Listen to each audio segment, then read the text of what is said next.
오늘 저는 하나님이 항상 인도하는 사람, 하나님이 항상 인도하는 사람이라는 제목으로 하나님 말씀 증거하겠습니다. 우리 화면 보시면서 이사야 58장 10절에서 11절 우리 한 목소리로 읽겠습니다. 시작. 줄인 자에게 내 심정을 동하며 괴로워하는 자의 마음을 만족해 하면 내 빛이 흑암 중에서 발하여 내 어둠이 낮과 같이 될 것이며 나 여호와가 너를 항상 인도하여 마른 곳에서도 내 영혼을 만족해 하며 내 뼈를 견고케 하리니 너는 물된 동산 같겠고 물이 끊어지지 아니하는 샘 같을 것이라. 아멘.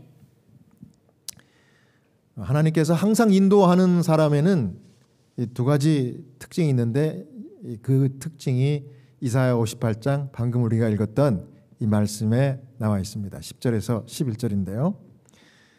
첫 번째는 다른 사람의 사정에 관심을 갖는 사람과 하나님이 항상 함께 하십니다. 자, 다른 사람의 무엇에 관심을 갖는 사람이라고요? 사정에, 그 사람의 형편에 늘 관심을 갖는 이런 사람과 우리 하나님이 함께 하시고, 그다음 두 번째는 괴로운 사람의 마음을 만족시켜주는 사람과 하나님이 항상 함께 합니다. 자, 어떤 마음을 만족시켜주는 사람과 하나님이 함께 한다고요? 괴로운 마음을 가진 사람의 마음을 이렇게 위로하고 만족시켜주는 사람에게 하나님이 함께 하신대요. 그럼 두 가지인데 한 가지씩 살펴보겠습니다. 첫 번째는 다른 사람의 사정에 관심을 가지는 사람입니다. 그러니까 방금 읽은 말씀인데요. 이 말씀에 대해서 이사야 58장 10절에서 11절 말씀에 대해서 우리 교회 성경 주석에 특별히 내 심정을 동하며, 이게 무슨 말인가 하면 이렇게 설명했습니다. 내 심정을 동하며, 이것은 개인적으로 관심을 기울인다는 뜻임. 만일 교회가 기회를 선용하여 그 임무를 잘 실천한다면 교인들은 이름뿐인 신자가 아니라 진정한 그리스도인이 될 것이며 지상에서 해야 할 사업은 속히 맞춰져서 주님이 영광 중에 속히 재림하게 될 것이다. 다른 사람을 위한 이타적인 봉사의 삶은 하나님의 영광의 빛을 널리 비출 것이다. 네, 아멘. 그러니까 이걸 요약하면은 다른 사람의 사정에 관심을 기울이는 사람이 진정한 그리스도인이다.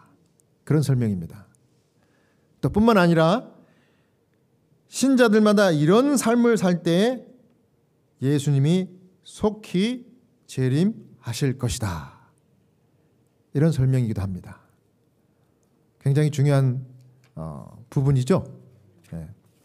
그러니까 우리가 다른 사람에게 정말 예수님의 선한 사랑의 마음으로 관심을 갖고 그 사람들을 서포트하는 삶을 우리 각자가 다, 우리 교인들이 다 같이 살면은 예수님이 속히 오신다는 겁니다. 재림을 촉진시키는 방법이 이거예요. 그러니까 굉장히 중요한 겁니다. 하나님 나만 복 주시고 우리 가정만 잘 되게 해주십시오. 이게 아닙니다.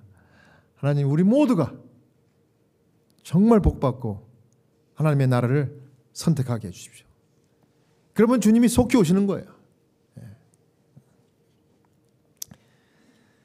이 성경의 구약 성경에 보면은 열왕기상 17장 15, 16절에 그가 가서 엘리야의 말대로 하였더니 그와 엘리야와 그의 식구가 여러 날 먹었으나 여호와께서 엘리야를 통하여 하신 말씀같이 통에 가루가 떨어지지 아니하고 병에 기름이 떨어지지 아니하니라. 이렇게 다른 사람의 형편과 어려움에 관심을 가졌던 신실한 삶의 모본을 살았던 구약 성경 이야기 중에 유명한 스토리가 바로 이 스토리입니다. 누구에 관한 이야기예요? 선지자 엘리야와 선지자 엘리야를 먹였던 누구예요? 과부, 사렙다, 사르밧 과부라고 그러죠? 사렙다, 똑같은 말입니다. 사렙다 과부의 이야기입니다. 이 사람은 이방 여인이었어요. 하지만 자기가 먹을 것이 부족해서 자기의 외아들과 함께 마지막 먹고 죽을 양식까지도 다 주면서, 선지자 엘리야에게 주면서까지 다른 사람의 어려운 사정에 관심과 사랑을 보여줬던 신실한 하나님의 사람의 모습이었습니다. 하나님은 이 사렙다 가부의 선한 행동과 그 마음의 동기를 보시고 매우 기뻐하셨어요. 여러분, 우리 하나님은 저와 여러분들이 이렇게 나보다 더 어려운 사람들에게 관심을 가지면 하나님이 정말 기뻐하십니다. 그냥 기뻐하는 정도가 아니라 이 사렙다 가부를 축복하신 것처럼 복을 주셔요. 하나님 너무 기분이 좋으시니까. 정말 하나님이 원하는 대로 사는 거예요. 그게 나만 잘 먹고 잘 사는 거 아니라 다른 사람의 형편을 나보다 더 끔찍하고 지극정성으로 살펴보고 그 사람들을 도와주는 거예요. 그래서 어떻게 됐습니까? 하나님이 어떤 복을 주셨습니까? 두 가지 복을 줬어요. 열왕기상 17장 23절 24절입니다. 엘리야가 그 아이를 안고 다락에서 방으로 내려가서 그의 어머니에게 주며 이르되 보라 내 아들이 살아났느니라.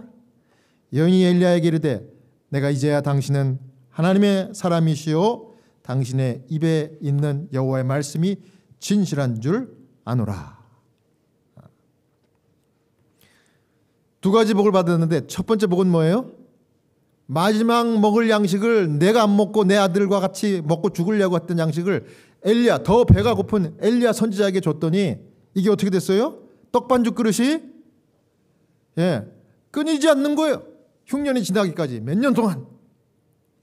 그래서 계속해서 음식을 먹을 수 있는 하나님의 이 육적인 복이 이르러 왔고 또 얼마 안 있다가 이 외동아들이 갑자기 죽었어요. 이게 웬일입니까? 갑자기 아들이 죽었어요. 그래서 너무 낙심하고 실망하고 괴로워하는데 하나님이 다시 어떻게 했어요? 그 죽은 아이의 생명을 다시 돌려주셨어요. 살려주셨어요. 여러분 죽은 사람이 살아난 거 봤습니까? 봤어요? 못 봤습니다. 그런데 여러분 우리가 이 사렙다 가부처럼 하나님을 기뻐하는 이 다른 사람을 관심을 갖는 그 진정한 신실한 삶을 살면은 이 죽은 사람이 다시 살아나는 기적도 우리가 경험할 거예요. 이 두 가지 축복을 받았습니다. 이것에 대해서 이렇게 선지자 왕은 설명했습니다. 사렙다 가부는 자기의 적은 양식을 엘리야에게 나눠 주었고 그 보답으로 그의 생명과 아들의 생명이 보존되었다. 시련과 빈곤의 때 자기보다 더 가난한 자들에게 동정과 도움을 주는 모든 사람에게 하나님께서는 큰 축복을 주시겠다고 약속하셨다. 하나님께서는 변치 않으신다. 하나님의 능력은 지금도 엘리야 시대보다 적어지지 않았다. 선지자의 이름으로 선지자를 영접하는 자는 선지자의 상을 받을 것이라는 약속은 지금도 옛날 우리 구주께서 말씀하시던 때와 똑같이 확실하다. 아멘. 여러분 그렇습니다. 나를 위해서만 열심히 사는 것은 하나님 뜻이 아닙니다. 내가 죽어가면서도 다른 사람에게 관심을 보이는 사람이 하나님이 항상 함께 하시는 참 하나님의 사람인 것을 기억하기 바랍니다. 저하고 나이 똑같은 분이 엊그저께 돌아가셨어요. 호스피스 환자. 여러분 기억하시는지 모르겠지만 제가 몇 주 전에 말씀을 전하면서 소개했던 사람이에요. 이름은 말씀드릴 수 없지만 그 백인 남자 환자인데 저하고 나이 똑같아요. 내일 모레면 60입니다. 그런데 뇌종양으로 시작해가지고 온몸에 암이 퍼졌어요. 근데 이분은 자기 자신과 가족을 위해서는 정말 거의 60평생을 하루도 안 쉬고 열심히 살았던 사람이에요. 여러분 열심히 사는 거 중요합니까? 열심히 사는 거 제가 나무라는 거 절대 아니에요. 근데 열심히 살 때 내 자신만을 위해서 열심히 살고 내 가족만을 위해서 열심히 사는 건 하나님 뜻이 아닙니다. 근데 이 사람이 너무 열심히 살다가 자기 자신을 돌보지 못했던 것 같아요. 그래갖고 암이 걸려가지고 의사 선생님이 이야기한 대로 키모테라피, 그 항암 주사 맞는 거 있죠? 한 번, 두 번, 사이클을 원 사이클, 투 사이클, 세컨드 사이클, third 사이클까지 3번을 받아야 된대. 그 끝난 다음에는 레디에이션, 방사선 치료. 이것도 한 사이클, 두 사이클, 세 사이클. 그래갖고 6개월을 그렇게 받았대요. 그런데 그동안 그렇게 받으면은 이게 암이 줄어야 되잖아요. 근데 암이 줄어오게 되니까 더 덮어져 버렸어요. 그래갖고 이렇게 암덩어리가 이렇게 나온 걸 보여주는 거예요. 이렇게. 목에도 삐져나오고 눈도 이렇게 튀어나오고 너무 흉측해서 볼 수가 없더라고요. 자기가 스케줄을 짜가지고 여태 계속 스케줄에 의해서만 살았대요. 그래서 비즈니스도 열심히 해가지고 성공하고. 스케줄을 딱 보여주는데 지난 6개월 동안 자기 자신을 위해서 이렇게 키모테라피, 레디에이션 이거 받던 거를 맨날 며칠은 자기 운전을 못하니까 라이드는 아들인 톰이 해주고 그 다음 날은 자기 딸 제니퍼가 해주고 톰이 해주고 제니퍼가 해주고 이거 다 써놨더라고. 그 다음에 몇 시에 병원에 언제 가고 그걸 보여줬는데 제가 그걸 보고서 너무 마음이 아프더라고. 그러고서 한 달에 한 번씩 이제 다음 달에 또 올게요. 그러고 빠이 했는데 엊그저께 돌아가셨어요. 제가 봐도 너무 빨리 돌아가셨어요. 보통 6개월 정도 이렇게 잡거든요. 그런데 6개월은커녕 한 달도 못 채우고 돌아가신 거예요. 너무 마음이 아프더라고요. 근데 그분이 더 안타까운 거는 그분이 뭐 제가 종교를 강요하지는 못해요. 근데 그분이 과거에 크리스천이었는데 지금은 하나님을 안 믿는데요. 내가 기도를 해드리고 싶었는데 자기는 기도 받고 싶지 않대요. 결국은 자기의 계획과 생각대로 열심히 달려왔는데 돌아가신 거예요. 너무 마음이 아파요. 근데 여러분 반대로 90살 되신 한국에서 미군 남편과 함께 결혼해가지고 여기 시카고 여기 북쪽 서버브에 와가지고 지금도 살아 계세요. 그런데 이제 그분도 암 말기 진단을 받고 제가 병원에서 퇴원할 때 처음 만나가지고 호스피스 안내를 해드리고 이제 제가 이제 매달마다 방문을 가요. 근데 이제 집이 이제 여기 이쪽 북쪽에 있으니까 북쪽으로 제가 가서 그분 이제 거기서 임종을 맞이하려고 이제 있습니다. 근데 전혀 영어를 못하니까 우리 간호원들이 갈 때마다 제가 가서 통역을 해드려요. 근데 이 미국 남편과 결혼해가지고 왔는데 이 남편이 또 바람을 피워가지고 이혼을 당해버렸어요. 이제 이 여자가 혼자 이제 여기서 사는 거예요. 그러니까 뭐 아이도 없고 한데 재혼할 생각도 안 하고 혼자서 열심히 살았어요. 식당 일도 하고 청소도 하고 또 세탁소 일도 하고 이래가지고 어떻게 해가지고 90살이 되도록 혼자서 열심히 살면서 돈을 다 모아가지고 집을 다 페이업했어요. 근데 이분이 정말 선택을 잘한 거는 교회를 다니기 시작한 거예요. 한국 교회. 어느 교회라고 소개는 제가 말씀을 드릴 수 없지만, 그런데 이분의 그 평생 그 재미는 뭐냐면 텃밭에다가 그 상추며 고추며 뭐 야채들 각종 한국 야채들을 쫙 갖고 가지고 그거를 다 해서 저희 와이프가 그거 좋아하는 것처럼 매주마다 교회 갈 때 그거 싹 정성스럽게 씻어 가지고 이거를 이제 교회 가서 교인들하고 성도들하고 예배 끝나면 식사하면서 나눠 먹는 거예요. 그리고 뭐 좋은 거 생기면 다 교회 가져가서 그 사람들에게 나눠주고 막 이렇게 그런 삶을 살았어요. 근데 이제 죽음 선고를 받고 호스피스 선고를 받고 집에 와가지고 제가 이제 집에서 또 만났습니다. 근데 이분이 자기 몸도 가누기도 힘든데 저한테 목사님 오셨네. 처음 왔으니 목사님 뭘 드려야 되는데 누워가지고 그래서 옆에서 간병하는 사람을 시켜가지고 아유 목사님 오셨으니까 저기 저 냉장고에 있는 좀 뭐라도 좀 꺼내서 좀 드리세요. 근데 거기 딸기가 있는 거예요. 딸기가 자기가 먹던 딸기를 꺼내와가지고 먹었는데 아니 자기도 이제 죽겠는데 그 딸기를 자기가 먹어야지 나한테 주는 거예요. 근데 그걸 이제 사실 가서 먹으면 안 돼요. 예.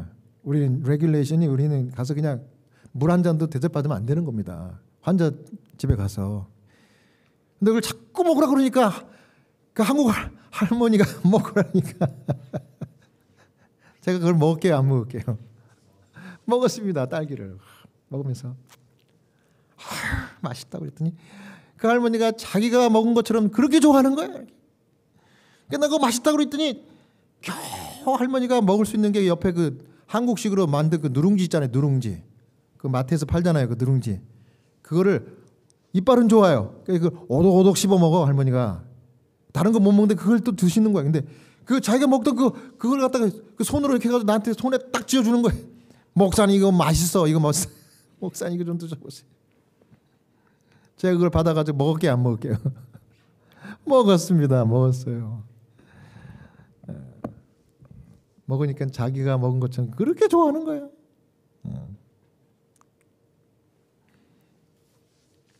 그런데 이분에게 사정이 생긴 게 뭐냐면 옆에서 간병하는 분이 24시간 간병하는 분이 아니라 잠깐 왔다 가는 분이라 혼자서 집에 있을 수가 없는 거예요. 그래서 그러면은 널싱홈으로 가셔야 된다고. 우리 간호원이 그렇게 얘기하고 소셜워커가 얘기하고 제가 설명을 해도 나는 여기 안 가요. 왜 안 가요? 내가 여기 가버리면 내가 40년 50년 동안 헤어졌던 한국에 있는 우리 가족들 형제들 여기로 찾아와야 되는데 연락을 이제 40년 50년 만에 거기다 보낸 거예요. 근데 누가 살아 계신지는 아무도 몰라. 근데 그냥 신락 같은 그 저걸로 나는 그래도 내가 눈 감기 전에 내 형제라도 봐야 되겠다. 언니는 벌써 90이 넘어가서 3살 위니까 다 죽었겠죠. 예? 근데 그 가족이 뭐라고. 그래서 여길 떠나갈 수가 없대. 정신이 없는데 그렇게 얘기하면은 그냥 그걸 무시하고 그냥 널싱홈으로 옮겨드릴 텐데 그렇게 못하니까 우리도 절절 매는 거야. 그래서 늘 그것 때문에 알교하면서 저한테 통역해달라고 전화가 와요. 오늘 아침에도 내가 집에 이렇게 있는데 이 교회 이제 예배 드리기 위해서 준비하고 있는데 전화가 오는 거예요. 간호원한테. 딱 보니까 벌써 이렇게 발신 번호가 딱 뜬 거 보니까 그 간호원은 바로 그 우리 한국 할머니를 돌보는 간호원이야. 오늘 근무하는 날도 아닌데 이거 받을까 말까 하다가 제가 받을게요, 안 받을게요? 안 받아도 돼요. 안 받아야 되는 거예요. 왜냐하면 근무일이 아니니까. 그런데 제가 받을 수밖에 없었어요. 간호원이 너무 고맙다 그러면서 통역해달래, 통역. 널싱홈으로 가야 됩니다. 혼자 계시면 안 됩니다. 24시간 케어기버가 없기 때문에 안 됩니다. 안 됩니다.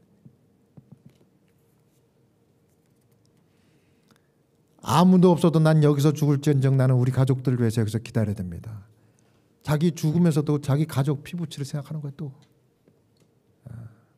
자기의 건강이나 자기의 생명은 요만큼도 안중에도 없고 자기가 섬기는 그 교회 성도들 평생 그리고 자기 혹시나 살아있을 피부체 한국에 남아있을 그 가족을 위해서라도 여기 남아있어야 된대. 그래야 이 집이라도 넘겨줄 수 있지 않게. 그 얘기예요. 죽으면 자기가 못 가져간다는 거 다 알거든. 목사님이 기도해 주세요. 저는 그러면 어떤 기도를 드려야 될까요? 이 성도의 소원이 이루어지게 도와주옵소서. 이렇게 기도했습니다. 제가 숨이 넘어갈지언정 다른 사람을 생각하고 한국에 있는 가족들 생각하는 거예요.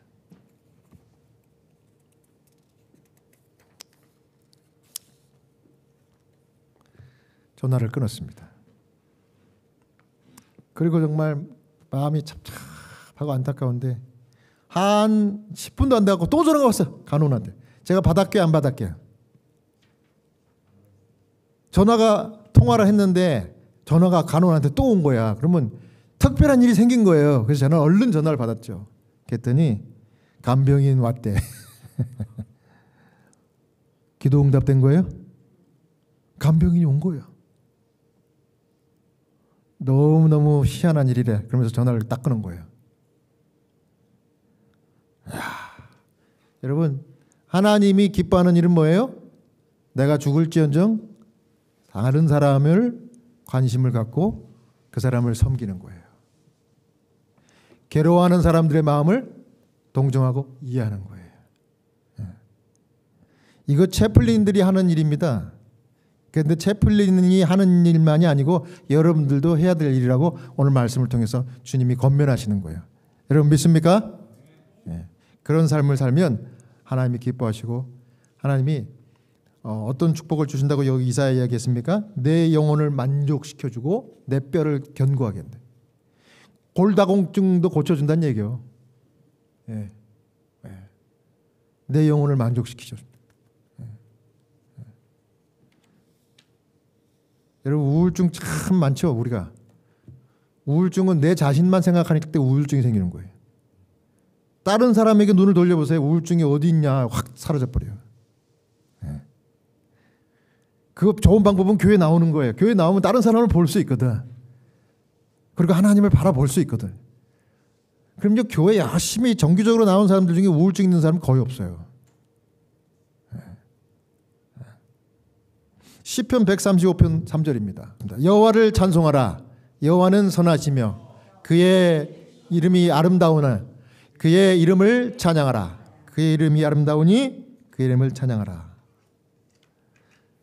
다윗이 평생을 살면서 만난 하나님에 대한 간증입니다.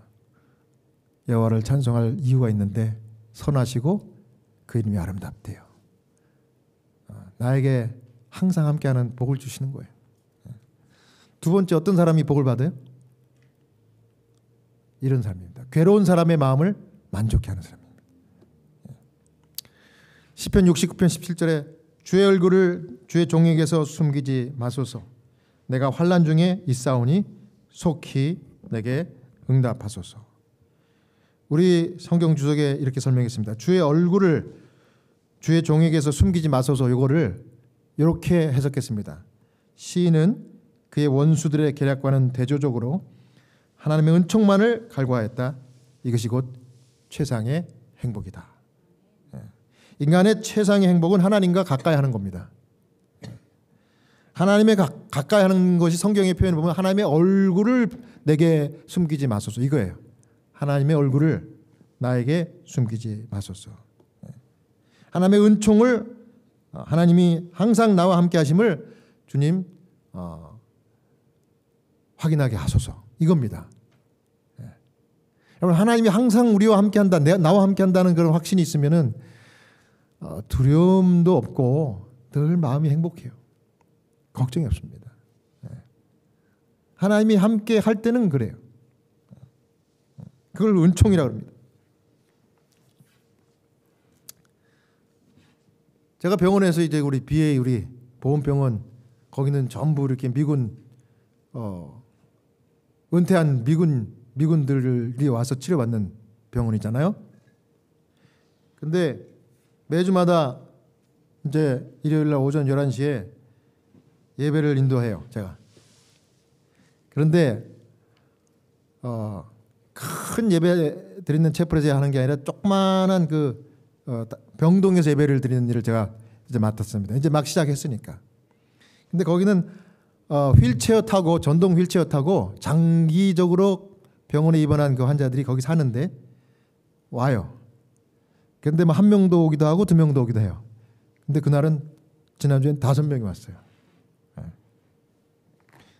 이제 제가 이제 말씀을 전하는 게 좀 이렇게 경험담을 이야기하고 이렇게 좀 재밌게 하는가 봐요. 그게 소문이 났는지 첫 주에는 1명이 오더니 그 다음엔 2명이 오고 지난주엔 5명이 왔어. 그래서 너무 반가워가지고 고마워가지고 이제 하나님이 함께한다는 이야기를 하면서 제가 물어봤어요. 혹시 여러분들 중에 하나님이 나와 함께 했던 경험이 있습니까? 그랬더니 한 분이 탁 휠체어 앉은 분이 탁 손을 들었어요. 흑인 환자예요. 흑인 베테랑. 제가 하나님이 함께한 경험을 했습니다. 제가 사실은 당뇨가 있습니다. 당뇨 합병증으로 7년 전에 제가 미시간 살 때 오른쪽 다리를 무릎 바로 밑에까지 절단을 해야 될 정도로 이게 혈액순환이 안 돼가지고 썩어 들어갔었습니다. 그러니까 완전히 시커멓게 된 거예요. 그러니까 절단해야 돼요. 그걸 자르지 않으면 그 위에까지 퍼져가지고 이 위에까지 다 잘라야 되는 거예요. 골반 있는 데까지. 그래서 청천벽력과 같은 그런 선고를 받고 자기가 너무너무 충격을 받고 끙끙 앓았대요. 그래서 수술 날짜가 잡혔대요. 수술 날짜를 받아놓고 병원에서 이제 기다리는 거예요. 입원 환자로. 그러니 그 속 마음이 어떻겠습니까? 얼마나 무섭겠어요. 괴롭고. 어떻게 했습니까? 그랬더니 기도했지요. 하나님, 내 다리를 무릎팍 밑에까지 잘라야 된답니다. 수술 날짜 내일 모레 잡혔는데 잠이 안 옵니다. 너무 괴롭습니다. 내 다리 잃어버리면 어떻게 살려고? 하나님, 내 다리를 이렇게 뺏어가십니까? 이러면서 원망도 하면서 기도를 했대. 그런데 그 기도한 그날 갑자기 미시간에 그 눈이 겨울에 왔다면 눈이 엄청나게 오잖아요. 눈이 엄청나게 오더니 눈이. 교통이 다 마비되고 스쿨이 다 클로즈되고. 그러니까 의사 선생님도 출퇴근을 못하는 거야. 그래가지고 이 예정된 날짜가 이 수술이 연기가 돼버렸어요. 연기가. 입원 상태에서 계속 연기가 된 겁니다. 연기가 되니까 더 기분이 좋을까요? 나쁠까요? 더 괴로웠대. 왜냐하면 이틀 뒤면 수술 받으면 그냥 딱 끝나면 이제 단념을 할 텐데 연기가 되니까 시간이 더 많으니까 더 괴롭더래. 그래도 어떻게 했어요? 했더니 그래도 또 기도했대요. 하나님, 연기가 됐네요. 하나님, 내 다리 좀 안 자르게 도와주십시오. 이렇게 기도를 했대요. 기도를 하다가 자다가 기도하다가 하다가 이제 날이 밝았는데 병실에 창문이 다 아침 햇살이 쫙 들어오는데 그날 하나님이 나와 함께하는 것 같은 그런 햇살이 나한테 쫙 비치는 것 같더래요. 마음이 편안해지더래요. 그러더니 30분도 안 돼가지고 그 수술을 집도한다고 하는 의사 선생님이 딱 병실에 들어와가지고 만났대요. 그래서 어떻게 수술을 받아야 됩니까? 물어봤더니 이 의사 선생님이 싹 웃으면서 내가 며칠 동안 당신의 이 상태를 계속해서 모니터를 해보니까 당신 이거 절단을 하지 않고 치료를 해도 회복이 될 것 같다는 결론에 이르렀습니다. 수술 안 해도 되겠습니다. 할렐루야. 이게 꿈이야 생시야. 너무너무 아주 기분이 좋아가지고 폴짝폴짝 뛰고 싶었는데 다리가 불편하니까 뛰지는 못했고 7년 전에 절단했어야 될 그 다리가 여기 있습니다 해서 보여주는 거야. 다리가 멀쩡하더라고. 그러면서 하는 얘기가 하나님은 우리와 함께 하십니다. 하나님이 우리를 보호해 주시고 하나님이 우리를 인도하십니다. 다른 사람들이 그 얘기를 듣고서 4명 다른 사람이 아멘 할렐루야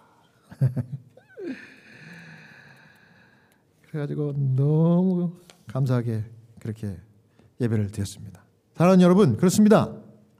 우리 하나님은 다른 사람의 이 괴로운 그 심정을 헤아리고 그 사람에게 위로와 만족을 주는 사람을 하나님 축복하십니다. 내가 좀 괴로워도 더 괴로운 사람 찾아보시고 그 사람들 좀 도우십시오. 그리스도를 나타내자, 이런 교훈이 있습니다. 청년들로 하여금 저희를 창조하신 목적, 즉 하나님을 영화롭게 하고 이웃에게 축복이 되게 하신 목적을 깨닫게 하고 그들로 하늘에 계신 아버지께서 그들에게 나타내신 부드러운 사랑과 현세 훈련으로 그것을 얻기 위해 준비할 높은 운명, 즉 저희를 불러 하나님의 아들들이 되게 하신 그 고상한 명예를 알게 하라. 여러분, 젊은 청년들은 이거 기억하고 살면 하나님이 함께하는 복을 받습니다. 뭐 나이 드신 분들도 마찬가지예요. 이제는 나에게 관심보다는 주변을 좀 돌아보시고 가까이 있는 분들을 신경 좀 써보세요. 그럼 하나님께서 희한한 방법으로 인도하십니다. 교회 증언에도 이런 말씀이 있습니다. 해가 넘어갈 때 기도와 찬송으로 거룩한 시간이 끝남을 장식하고 수고의 한 주일 동안 모든 일에 하나님이 함께해 주실 것을 구하라. 아멘. 이거는 안식일이 해가 지면서 이제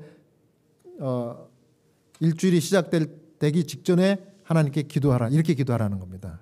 그래서 여러분 어떻게 기도해요? 다가오는 한 주일 동안 내가 하는 모든 일에 하나님 함께 주시옵소서 하면서 찬송하고 기도하래요. 그럼 하나님이 함께 하실 겁니다. 그리고 여러분들이 하나님 원하는 기뻐하시는 삶을 살 거예요. 그래서 남을 돌아보고 슬픔 위로하며 기도와 찬송으로 하나님과 신실하게 동행하는 여러분 모두가 되시길 바라면서 오늘 말씀을 마치도록 하겠습니다.